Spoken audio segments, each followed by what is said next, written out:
I'm Emily Hayes, and at 32, I thought I had finally escaped the emotional landmines of my childhood.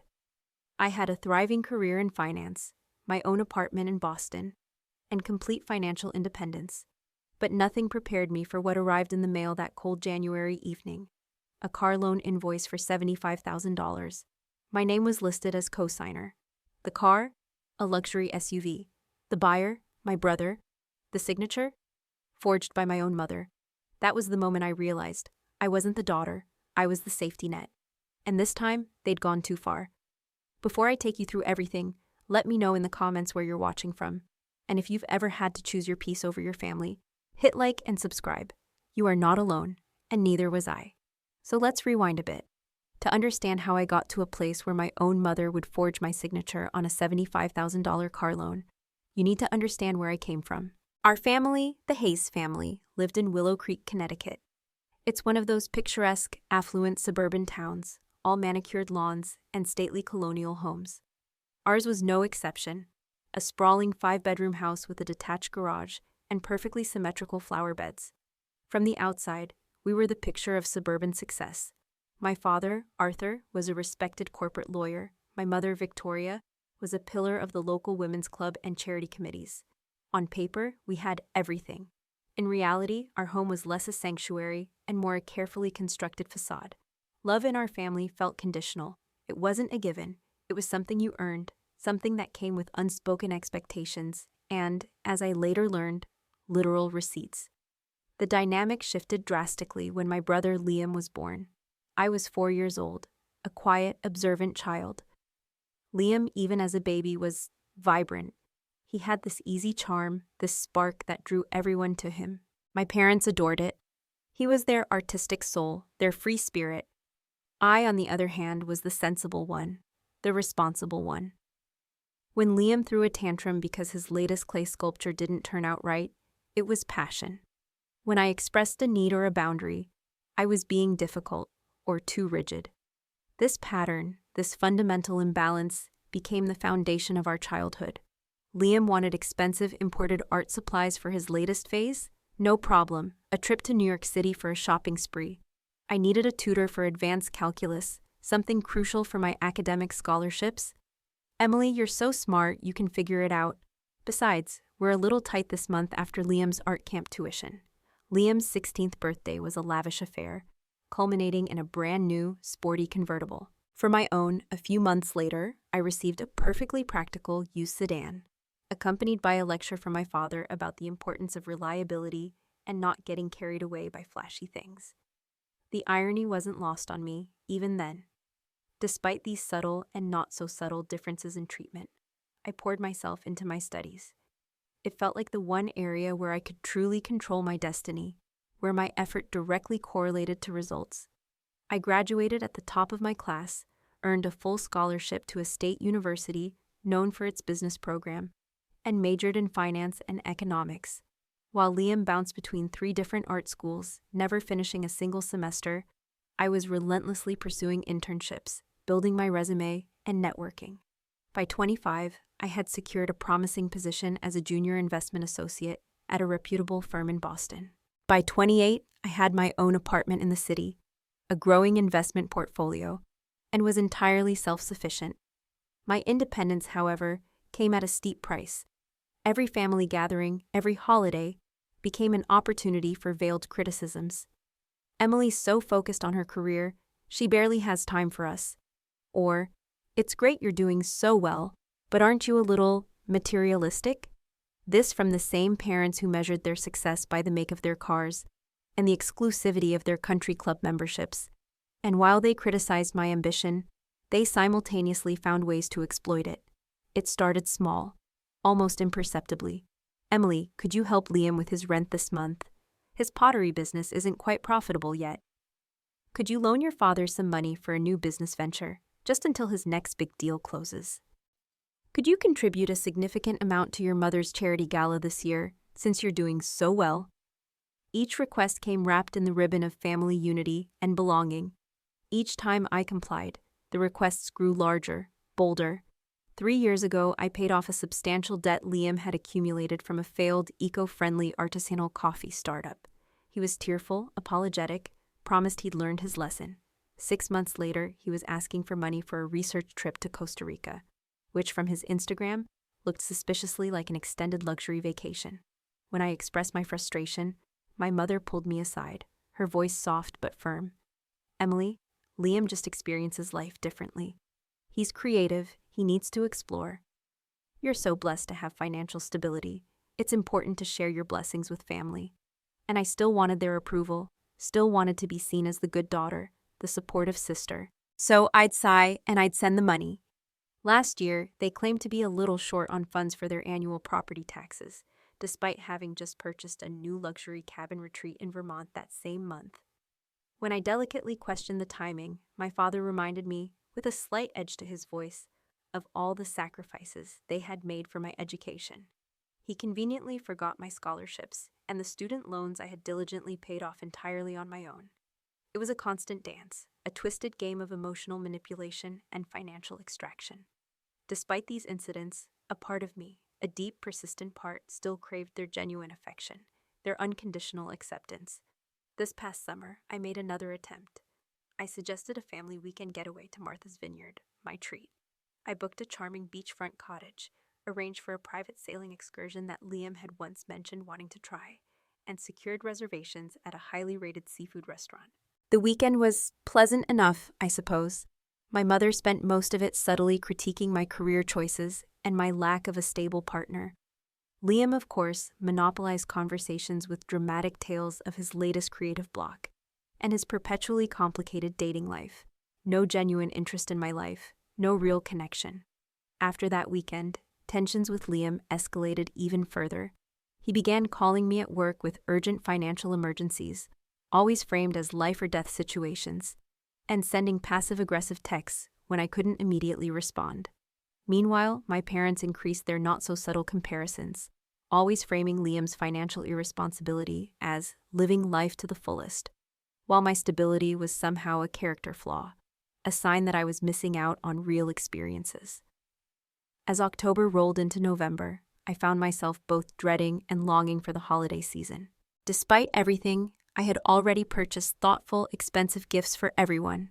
I was mentally preparing myself for the familiar dance of seeking approval while attempting to set boundaries. I had no idea that this upcoming Thanksgiving would be different in the most painful way possible.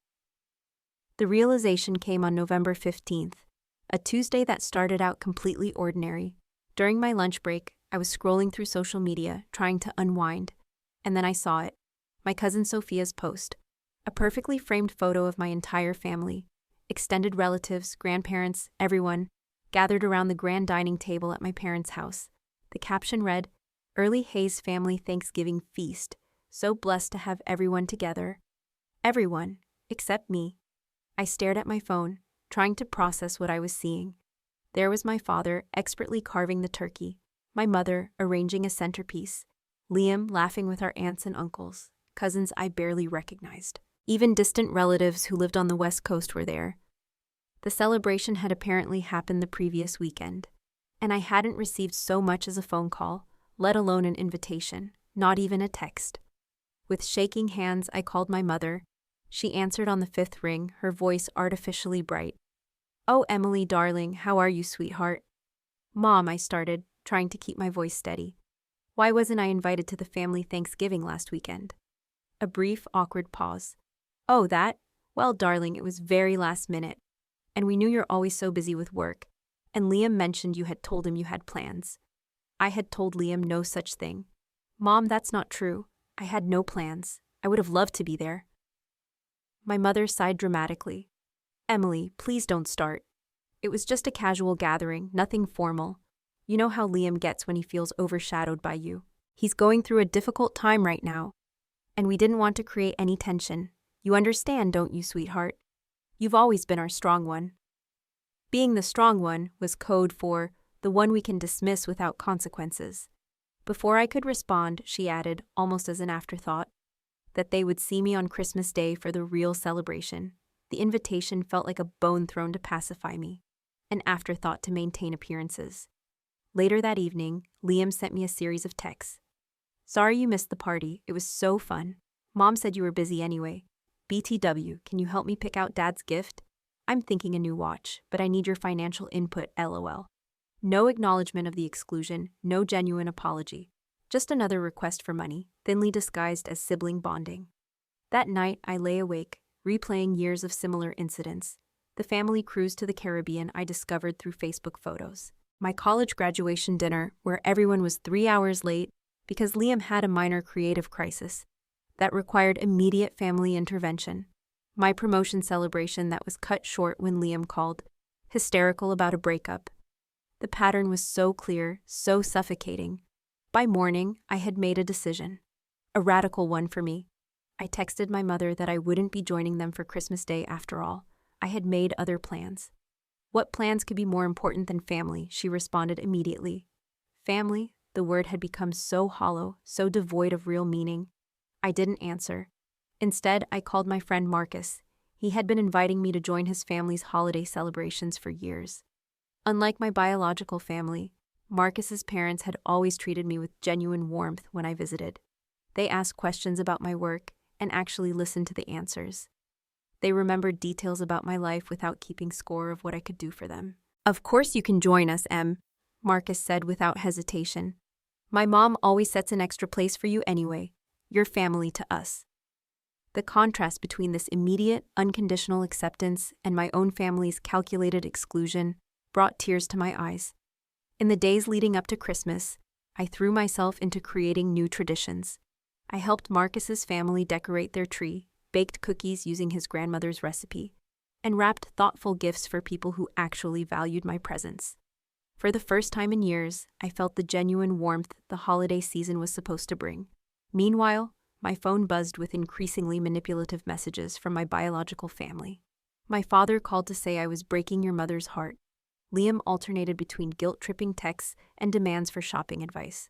Relatives I barely spoke to throughout the year suddenly had strong opinions about my selfish decision.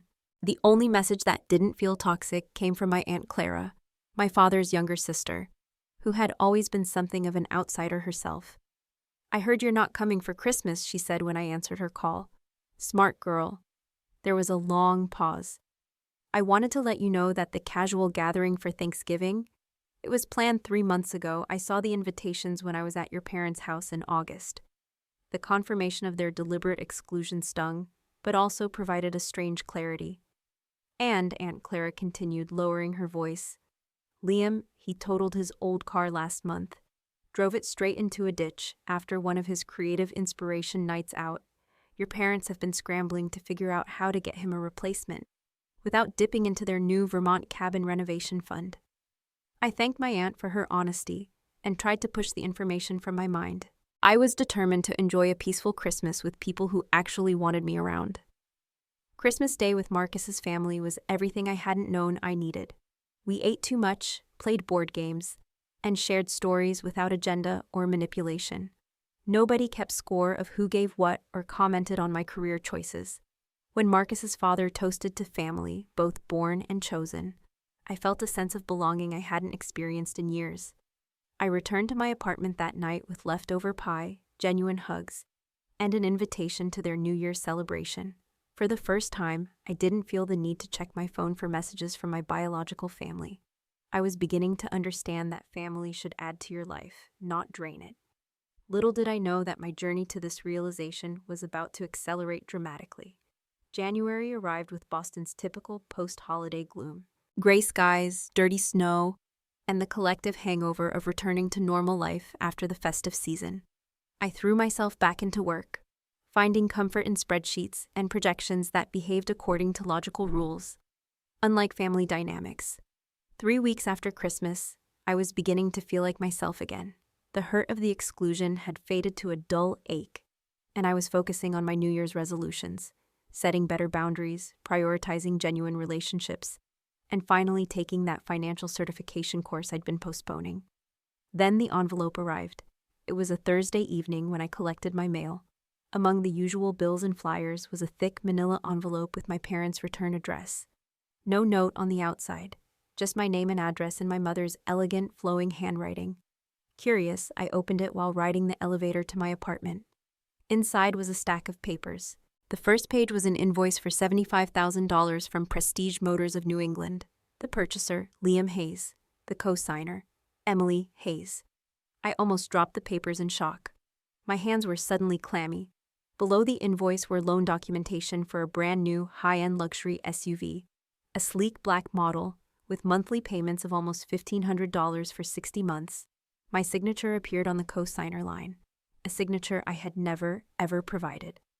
My hands trembling, I fumbled with my keys and barely made it inside my apartment before collapsing onto my couch. I flipped through the remaining papers, insurance documents, extended warranty information, and a handwritten note from Liam. "Thanks for helping with the new ride, Em. The old one was totally trashed, and I needed reliable transportation for my new creative consulting gig. Mom and Dad said you'd understand since you're doing so well. Payment details attached, first one due February 1st. Love you, sis. Xoxo." The casual entitlement of the note made my stomach churn. My vision blurred for a moment. This wasn't just about money anymore. This was a direct, brazen act of fraud. I immediately called my parents, my heart pounding in my chest. My father answered on the second ring. "Emily, did you get the paperwork we sent?" His voice was unnervingly calm. "Dad, what is this?" I demanded, my voice shaking despite my best efforts. "I never agreed to co-sign for Liam's car. That's not my signature." "Now, Emily," he said in the patronizing tone he'd perfected over the years. "Don't be dramatic. We knew you'd be difficult about it, but Liam's been through a trauma with the accident. He needs this." "The accident that was his fault because he was driving under the influence?" I countered, recalling Aunt Clara's revelation. "That's beside the point," my father dismissed. "He needs a car for his new job." What new job? As far as I knew, Liam hadn't held steady employment in years. His creative consulting was a euphemism for sporadic freelance work that never paid more than minimum wage, if that. "He has an interview next week," my father admitted, a hint of impatience creeping into his voice. "But he needs to make a good impression. This SUV will help with that." The absurdity of the statement would have been comical if it weren't so infuriating. "Dad, someone forged my signature. That's fraud. I never agreed to this." "Your mother signed for you," he said dismissively. "We knew you'd be difficult about it, but family helps family. You make more than enough to cover the payments." I was speechless. The casual admission of fraud, the blatant disregard for legality, the assumption that my income was theirs to allocate, to redistribute as they saw fit for Liam's whims, the complete disregard for my autonomy. It was breathtaking in its audacity. "This is illegal," I finally managed. "I'm not paying for Liam's car." "Don't be selfish, Emily," my mother's voice cut in, suddenly on the line. "After everything we've done for you." I hung up. Within minutes, my phone exploded with texts from Liam. "Dad said you're being difficult about the car. I need this car, Emily. You're so selfish. You don't even drive an SUV, so why do you care? If you don't help me, I'll be stranded." Each message increased my disbelief. I turned off my phone and poured myself a generous glass of wine, trying to process what had just happened. The next morning, I called in sick to work for the first time in 3 years. I needed to understand exactly what I was dealing with. A quick online search confirmed my suspicions. If my name was fraudulently added as a co-signer, I could potentially be held liable for the entire loan unless I reported the fraud immediately. With growing unease, I logged into my bank accounts to make sure no other unauthorized transactions had occurred. What I found sent a chill down my spine. Someone had attempted to access my main savings account the previous day, the account where I kept my emergency fund and down payment savings for a future home. Thankfully, the attempt had triggered a security alert due to the unusual activity, and the bank had frozen the account pending my verification. When I called the bank, they confirmed that the attempt had come from a recognized device, my old laptop, which I had given to my parents last year when I upgraded. The sense of violation was overwhelming. While I had been processing the car loan fraud, they had actually attempted to directly access my savings. This wasn't just entitlement anymore. This was calculated theft. That afternoon, I received an email from my mother. "Emily Elizabeth Hayes," she began, using my full name as she always did when laying on guilt. "Your father is very disappointed in your reaction. Liam is heartbroken that you would abandon him in his time of need. As your mother, I must say, I raised you better than this. Family stands together. The car has already been purchased, and Liam loves it. Don't ruin this for him. He's planning to post about it on social media this weekend and wants to thank you publicly for your generosity. Don't embarrass him by creating drama. The email perfectly encapsulated the family dynamic. My feelings were irrelevant. Liam's wants were paramount, and my only value was what I could provide. The mention of social media was particularly telling. Appearances mattered more than ethics or legality. By the end of the day, my shock had transformed into something else entirely. Determination. For the first time, I saw my family's behavior with perfect clarity. This wasn't love. This wasn't even family. This was exploitation, pure and simple. And it had gone on long enough. I made an appointment with a lawyer for the following day. Then I called Aunt Clara. I'm not surprised, she sighed after I explained the situation. They did something similar to your cousin Sophia a few years ago. Used her name for a renovation loan for their vacation cabin. She ended up paying rather than fighting it. They're counting on you doing the same. Not this time, I said, surprising myself with the firmness in my voice. Not anymore. The lawyer's office was in a converted brownstone in downtown Boston. Warm wood interiors contrasting with the January chill outside. Brenda Chen, the attorney Marcus had recommended, reviewed the documents with a practiced eye, her expression growing increasingly concerned. This is textbook fraud, Emily, she said finally, removing her reading glasses. Your mother forged your signature on a legally binding financial document. The fact that she's your mother doesn't make it any less criminal. But what are my options? I asked, clutching my coffee cup for warmth. You have several, none of them pleasant, she replied candidly. You can report the fraud to the police, which would likely result in criminal charges against your mother. You can report it to the bank and dealership as fraud, without pressing charges, though they might pursue their own action. Or you can pay for a car you never agreed to buy.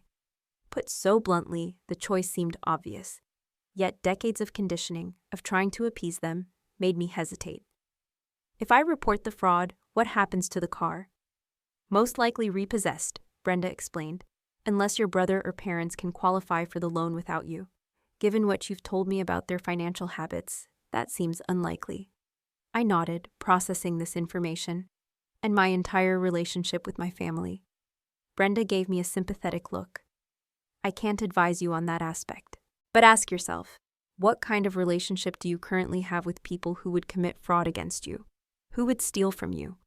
It was a fair question, and one that haunted me as I left her office with a clear legal strategy but an emotional maelstrom swirling inside me. When I finally turned my phone back on, it was like a dam breaking. 17 missed calls, 36 text messages. My father had escalated to outright threats. If you pursue this fraud nonsense, you can consider yourself cut off from this family permanently. Your mother is beside herself with your ingratitude. Liam had alternated between rage and manipulation. I already showed everyone my new SUV. How could you do this to me? I told you about the job interview. I need to make a good impression. Remember when I covered for you when you crashed Dad's boat? You owe me. I had never crashed our father's boat. The fabricated leverage was almost impressive in its desperation. Even extended family members had been enlisted.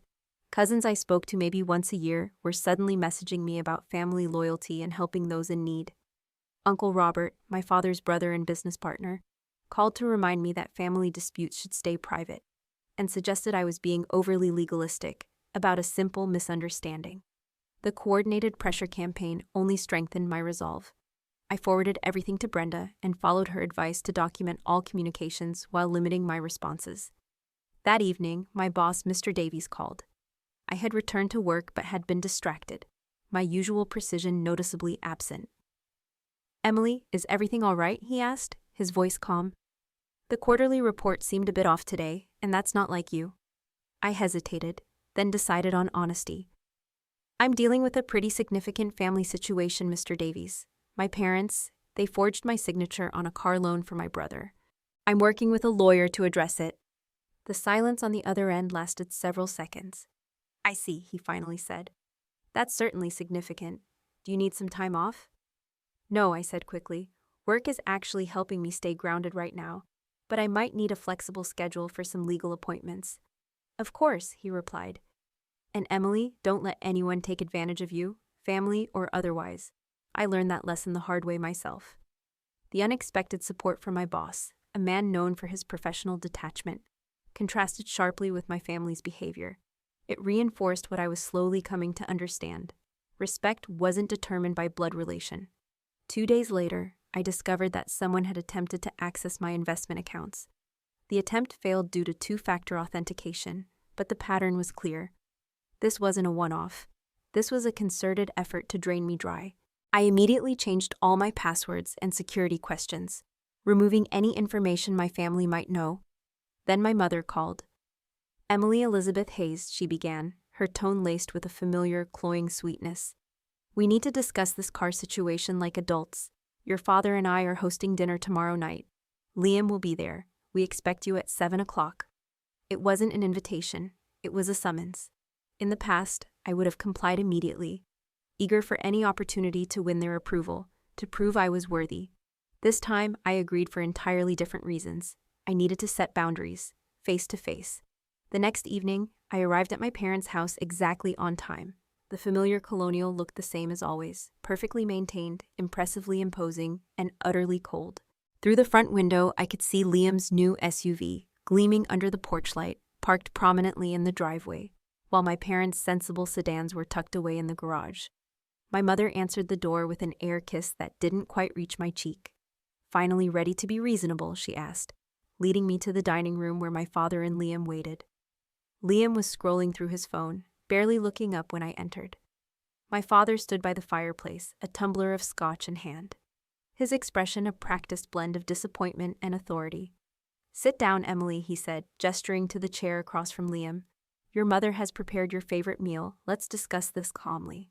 My favorite meal was actually Liam's preference, a heavy, creamy shepherd's pie. I had disliked it since childhood, a detail they had never bothered to remember. "Before we begin," my father continued, as my mother served the food, "I want to express our profound disappointment in your handling of this situation, involving a lawyer threatening fraud charges. This isn't how our family operates." "How does our family operate, Dad?" I asked quietly, my voice surprisingly steady. "By forging signatures? By attempting to drain my savings accounts? By excluding me from family gatherings, and then expecting me to finance Liam's lifestyle?" Liam slammed his fork down. "Oh my God, are you still whining about Thanksgiving?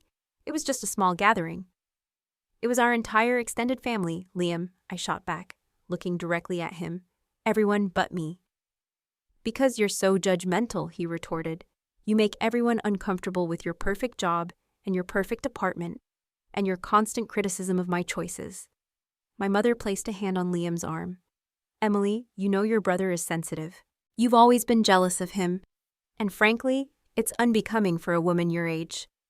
The familiar script was playing out exactly as expected. Liam, the victim, Emily, the villain, reality, completely irrelevant. "I'm not paying for the car," I said firmly, cutting across their narrative. "What you did was illegal. I've frozen all my accounts that you might have access to, and I've documented the fraud attempts." My father's face darkened, his jaw tightening. "After everything we've done for you—" "What exactly have you done for me?" I interrupted, surprising even myself with the uncharacteristic sharpness in my voice. "I worked for my scholarships. I paid off my student loans. I built my career through hard work and discipline. Meanwhile, you've supported Liam through multiple failed degrees, bailed him out of credit card debt, and now committed fraud to buy him a luxury car he can't afford." "We raised you," my mother snapped, her composure finally cracking. "We gave you a home and education opportunities." "That's literally the minimum legal requirement of parenthood," I countered, the words feeling liberating as they left my mouth. "And you've been making me pay for it ever since, as if I should be eternally grateful for basic parental responsibilities." Liam, always quick to escalate, stood up so abruptly his chair tipped over with a crash. "You think you're so much better than everyone? Newsflash, Emily, nobody likes you. Even your boyfriend left because you're a cold, calculating bitch." My ex-boyfriend had actually left because he'd been cheating with Liam, a fact they didn't know I was aware of. The casual cruelty, the deliberate attempt to wound me with my deepest insecurities, was illuminating. These people weren't just taking advantage of me financially. They actively disliked me while simultaneously expecting me to fund their lifestyle. "If you don't pay for this car," my father said, his voice dangerously quiet, "you are no longer part of this family. No more holidays, no inheritance, no connection to the Hayes name." The threat that would have once devastated me, crippled me with guilt, now felt almost liberating. "You're asking me to choose," I said, standing up, my napkin placed neatly beside my untouched meal. "Between $75,000 for a car I never agreed to buy, and a family that commits fraud against me, attempts to steal from me, and treats me with consistent disrespect. That's not actually a difficult choice." As I walked toward the door, my mother called after me, her voice shrill, "Liam needs that car. What is he supposed to do?" I turned back one last time. "The same thing I did when I needed transportation," I said, looking from her to Liam. "Buy a car he can actually afford." The drive home was a blur. Adrenaline coursed through my veins. I had finally said things I'd been holding back for years, words I'd only dared to whisper in the dark. The relief was palpable, a physical lightness I hadn't known I was missing. But so was the grief. I had just lost my family, or perhaps, more accurately, acknowledged the loss that had happened long, long ago. The aftermath of that family dinner brought an unexpected clarity. Rather than the crushing guilt I had anticipated, I felt lighter, as if I'd put down a burden I'd been carrying for decades. Still, moments of doubt crept in. Was I overreacting? Was family loyalty more important than self-respect? Had I irreparably damaged relationships that perhaps should be preserved at any cost? These questions followed me through sleepless nights and distracted workdays. I started seeing a therapist, Dr. Vivian Miller, who specialized in family trauma. During our second session, she asked a question that stopped me cold. "Emily, if a friend told you this exact story about their family, what would you advise them to do?" The answer came immediately. I'd tell them to run and never look back. "Why is it different?" Dr. Miller asked gently, "when it's your own experience?" I had no good answer. The truth was, it wasn't different. I just hadn't been able to see it. Meanwhile, my family escalated their campaign. Liam posted photos of himself with the gleaming SUV on every social media platform, tagging me with captions like, "Best sister ever, #blessed, #family support," and "When your sister knows you deserve luxury, #sibling love." The deliberate public narrative made it clear, if I reported the fraud, I would be cast as the villain who took away Liam's prized possession out of spite. My parents' approach was more direct. They began contacting my friends and colleagues, sharing edited versions of the situation that painted me as mentally unstable and ungrateful. Several coworkers mentioned receiving concerned calls from my mother about my fragile state and financial confusion. My father even called Mr. Davies, my boss, expressing worry about my ability to handle client funds given my emotional problems regarding family financial obligations. Fortunately, Mr. Davies saw through the manipulation. "Your father called me today," he told me during our weekly check-in. "I've never heard such obvious damage control in my life, and I work with crisis PR firms regularly." The invasion of my professional life crossed yet another boundary. That evening, I met with my financial advisor, Marcus, to ensure my assets were completely secured. "Based on what you've told me, Emily, I recommend a complete financial firewall," he advised. "New accounts at different institutions, updated beneficiaries on all policies, and a thorough credit check to make sure there aren't other surprises lurking." The credit check revealed another shock. An application for a high-end designer clothing store credit card in my name, dated just 2 days after the car purchase. The application had been rejected due to the fraud alert I had placed. But the attempt itself was telling. This wasn't just about Liam's SUV. This was the beginning of what could have become systematic financial exploitation. As January turned to February, Liam's social media campaign took a darker turn. He began posting about toxic family members who pretend to support you and recognizing narcissists in your life. The projection was almost impressive. One post particularly stood out. A selfie in front of the SUV with the caption, "Some people would rather destroy what you love than see you happy. Stay strong against the haters, even when they're family." The comment section filled with supportive messages from relatives and friends who had no idea of the truth. Cousin Sophia, who had posted the Thanksgiving gathering photos, commented, "Blood doesn't always mean love. Creating boundaries is self-care." The irony was painful. That night, I received the text that finally pushed me over the edge. Liam, apparently drunk judging by the typos and timestamps sent. You think you are so much better than everyone, but you are just a lonely BTCH with no one who loves you. Mom and Dad only put up with you for you are money. We all laugh at you behind you are back. Enjoy you our empty apartment while I enjoy my car. I stared at the message for a long time, a strange calm settling over me. The raw honesty of his drunk text confirmed what I had suspected all along. My family didn't love me. They tolerated me. They kept me around for what I could provide. The realization should have devastated me, broken me completely, but instead, it felt like permission. Permission to finally let go. The next morning, with complete clarity and zero hesitation, I called Brenda Chen. I'm ready to proceed with reporting the fraud, I told her. All of it. Are you sure, Emily? She asked, her voice serious. Once we start this process, it will be difficult to reverse. I'm sure, I said. They've left me no choice. Then I called the bank that had financed Liam's SUV. My name is Emily Hayes, I said when I reached the fraud department. I need to report a forged signature on an auto loan. The representative asked several verification questions, then transferred me to a manager named Robert. His voice was kind but professional as he guided me through the process. I explained the situation, providing dates, documentation, and contact information for Brenda. I understand this must be difficult, Miss Hayes, Robert said. Family fraud is unfortunately common, but reporting it takes courage. What happens now? We'll conduct an investigation, which typically takes 5 to 7 business days. If we confirm the fraud, as seems likely based on what you've shared, the loan will be removed from your name and credit report. The lender will then take appropriate action regarding the vehicle. You mean repossession? I asked, my voice barely a whisper. Most likely, yes, he confirmed. Unless the other party can qualify for the loan independently. I knew Liam couldn't. His credit was destroyed from years of missed payments and maxed out cards. My parents could probably afford the payments, but would be highly unlikely to take on the debt themselves. That would defeat their entire purpose of putting it in my name. I understand, I said. Please proceed. After hanging up, I sat in my silent apartment, the weight of my decisions settling around me. I had just initiated a process that would likely result in my brother losing his car and potentially lead to criminal charges against my mother for felony fraud. The family I had known was irretrievably shattered. Yet alongside the grief was something unexpected. Pride. For the first time in my life, I had stood up for myself against the people who had been exploiting me for years. The cost was high, but the alternative, continuing to be their financial and emotional hostage, was no longer acceptable. I picked up my phone and texted Marcus. I did it. I reported the fraud. His response came immediately.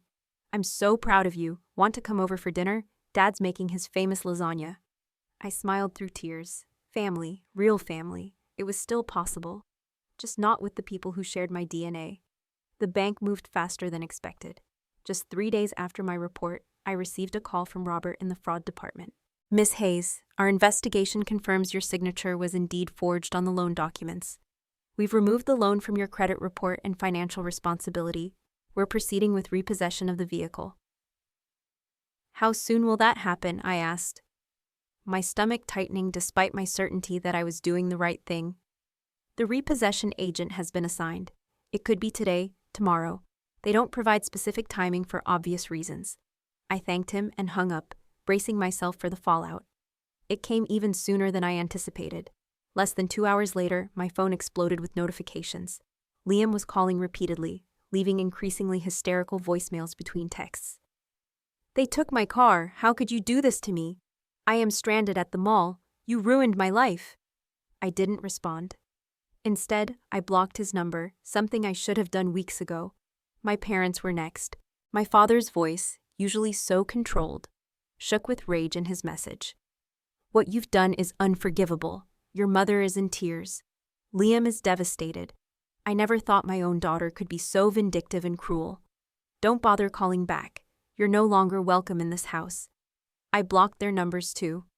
Then methodically, I went through my contacts, blocking every family member who might serve as their proxy, who had participated in the gaslighting or the pressure campaign.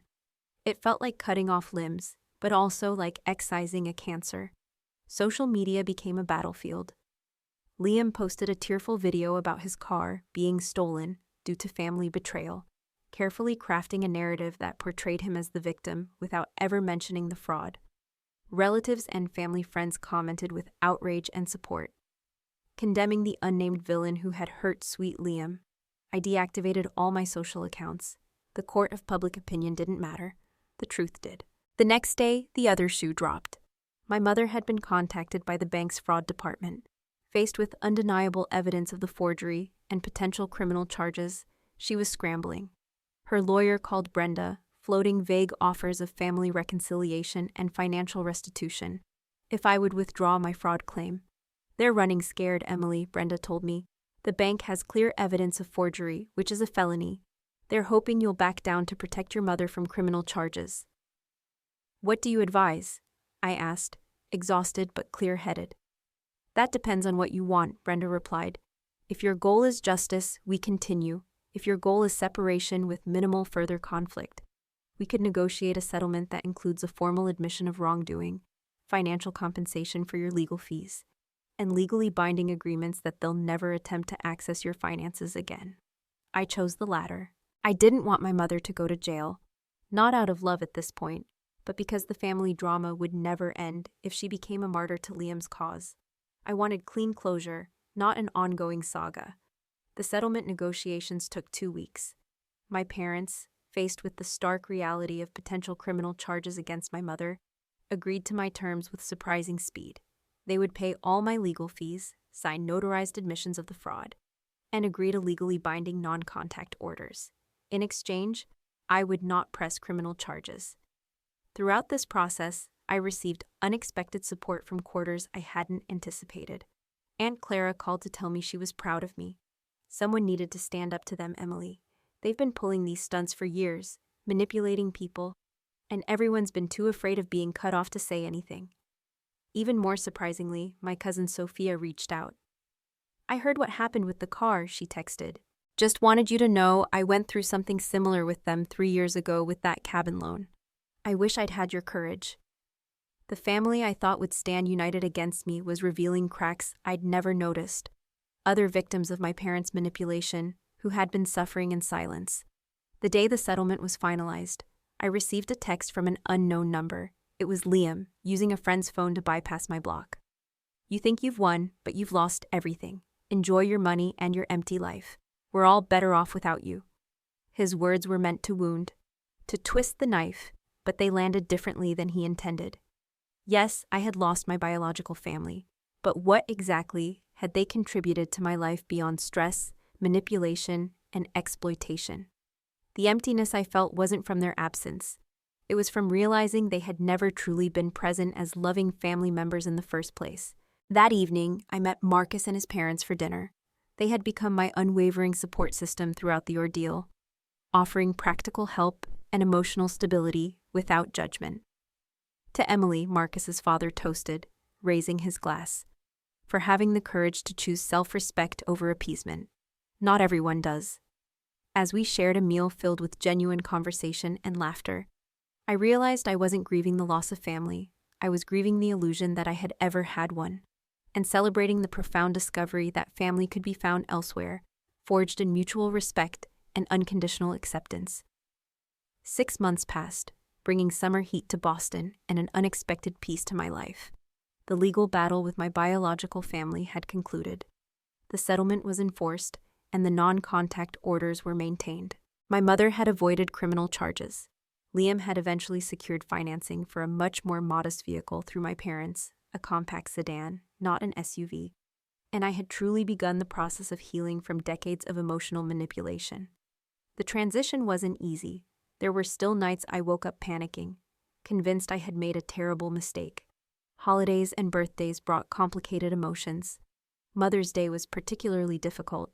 I found myself standing in the card aisle at the drugstore, staring at messages celebrating loving mothers, feeling like an alien observing a custom from another planet. But Dr. Miller's words echoed in my mind. "Healing isn't linear, Emily. There will be setbacks and difficult days. The goal isn't to never feel pain about your family. It's to process that pain in ways that don't derail your life."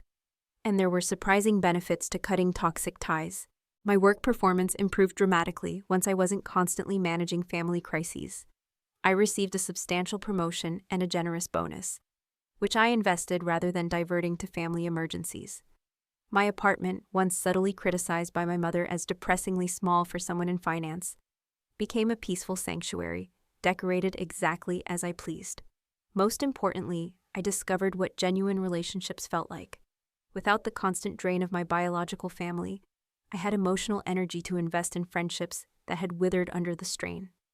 I joined a book club, started taking weekend hiking trips with a group from work, and even began dating again, this time with healthier expectations and clearer boundaries. Therapy with Dr. Miller continued weekly, then bi-weekly, as I developed stronger coping mechanisms. One unexpected aspect of recovery was learning to recognize and correct the distorted thinking patterns my family had instilled. I no longer felt guilty for setting boundaries. I stopped apologizing for my success. I recognized that generosity shouldn't require self-sacrifice, and that love shouldn't come with invoices or conditions. In July, I received an email from Aunt Clara. She and Uncle Stephen were celebrating their 40th anniversary with a small gathering at their lake house upstate. No drama, no manipulation, just good food and better company, she promised. And absolutely no other Hayes family members invited. I accepted, curious but cautious. The weekend proved to be a revelation. Aunt Clara had always been the family rebel, maintaining a healthy distance from my parents' materialistic values, while still participating in obligatory gatherings. Away from their influence, she was vibrant, funny, and surprisingly insightful. "Your mother was always like this, Emily," she told me as we sat on the dock, watching the sunset over the lake. Even as a teenager, she measured everything in terms of what she could get from people. "Your father was a perfect match. Equally transactional, equally status conscious. When you were born, I'd hoped you'd somehow escape their influence." "I did," I said, a soft smile on my face. "Just took 32 years. She squeezed my hand. "Better late than never, sweetie." The most unexpected reconciliation came in August. My cousin Sophia, who had posted those Thanksgiving photos that revealed my exclusion, reached out via email. Unlike the rest of the family, her message contained a genuine apology. "I've been thinking about what happened at Thanksgiving and everything since," she wrote. "I didn't understand the full situation then, but I've seen how Aunt Victoria and Uncle Arthur have been rewriting history, and it's opened my eyes to patterns I never noticed before. I'm truly sorry I participated in hurting you. If you're open to it, I'd like to reconnect on your terms. No pressure." We met for coffee at a neutral location. The conversation was awkward at first, but gradually warmed as we shared our respective experiences with the Hayes family dynamic. Sophia revealed that since my departure, Liam had become increasingly demanding, and my parents more openly manipulative with other family members. "It's like they need someone to use," she observed. "When you left, they just redirected to other targets." I felt a pang of guilt, quickly followed by clarity. I wasn't responsible for protecting others from my parents' behavior. Each person had to recognize the pattern and make their own choices. Sophia and I agreed to proceed cautiously with rebuilding our relationship. No family gossip. No pressure to attend events where my parents would be present. Just occasional meetups between two adults with a shared complex history. By fall, I had established a new normal. My finances were completely secured, my career was thriving, and my social circle consisted of people who valued me for myself rather than what I could provide. I still had moments of sadness about what my family relationship could have been, but they no longer dominated my emotional landscape. In October, exactly 1 year after my ill-fated attempt to repair family ties with that Martha's Vineyard weekend, I received a text from an unfamiliar number. Despite the non-contact order, Liam had found a way to reach me through a work colleague's phone. "I hate what you did, but I get it now," he wrote. "Dad and Mom have been putting me in charge of Christmas and expecting me to pay for everything. When I said I couldn't afford it, Dad suggested I borrow from my 401k. I remembered what you said about buying things I can actually afford. You were right. Don't respond to this. I'll deny everything if they find out I contacted you. Just wanted you to know." I didn't reply, but I saved the message. It wasn't an apology, not really, but it was an acknowledgement. Liam was beginning to see the pattern, though whether he would break it remained entirely his choice. As the holiday season approached again, I found myself reflecting on all I had learned. The car invoice that had once seemed like the worst crisis of my life had actually been a gift. The final painful push I needed to recognize and escape a lifetime of exploitation disguised as family love.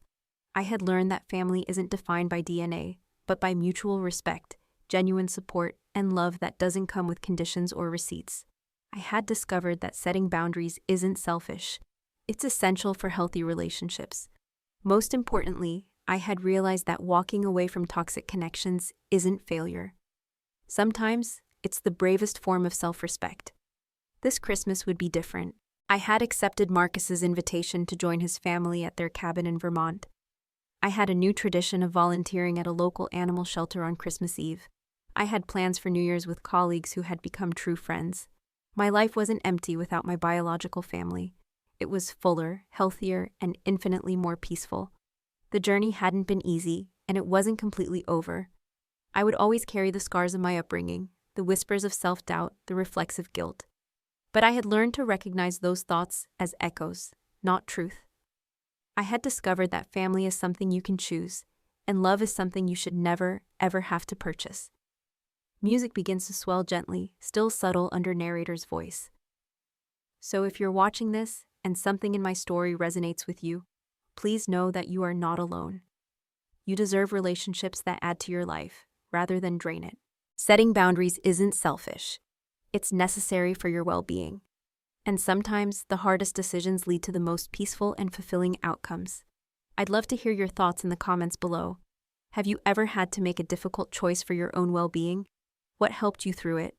Don't forget to like this video if it spoke to you, subscribe for more stories of resilience and self-discovery, and share this with someone who might need to hear that it's okay to choose yourself sometimes.